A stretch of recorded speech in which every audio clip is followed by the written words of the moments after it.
with Professor Pierre Guerlain. He's a political scientist at Paris West University. The former French President Nicolas Sarkozy, he advocated military action in Syria and, of course, led the campaign in Libya. So is Hollande basically following in his footsteps here?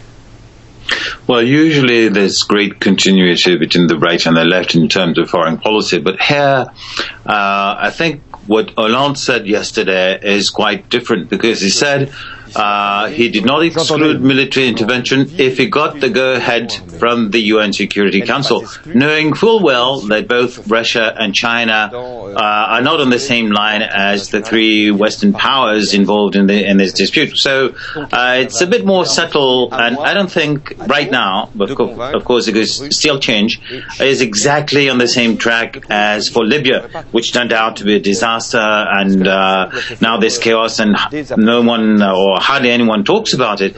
But, you know, if you listen carefully to what he said yesterday, it was not, yes, let's bomb Syria, it was, let's respect international law. So it's I think, a significant departure from the previous president. Is he under pressure to follow his Western allies? Well, I'm sure there are pressures, but, you know, even for the U.S. In an election year, I'm not sure the U.S. wants a repeat of Libya. Especially with, you know, if there were a military action in Syria. Syria is a more vulnerable country than Libya was. So it's all very complex. On the one hand, you have massacres, a kind of a humanitarian reaction, which we know is both emotional and understandable, but at the same time, this emotional reaction does not analyze the next step. You know, what happens after an intervention and who takes power. Do you eliminate all massacres?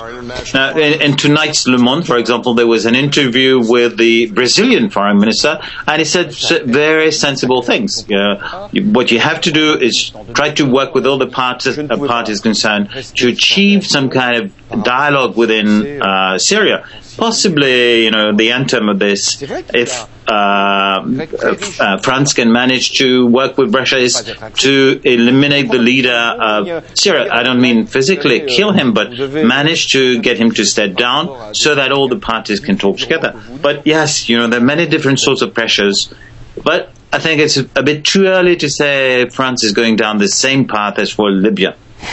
Hollande says he's still supporting Kofi Annan's peace plan, yet he's actively supporting one side in Syria, namely the rebels, along with many other countries, of course. Do you see a contradiction here?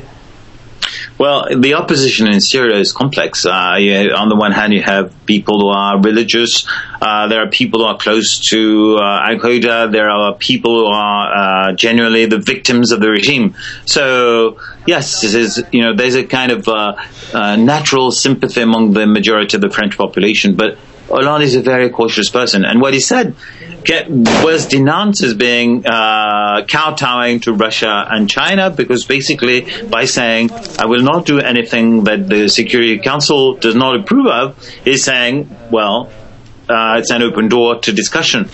I don't think, but of course, you know, it's very difficult to predict, but I don't think we're traveling down the same road as for Libya.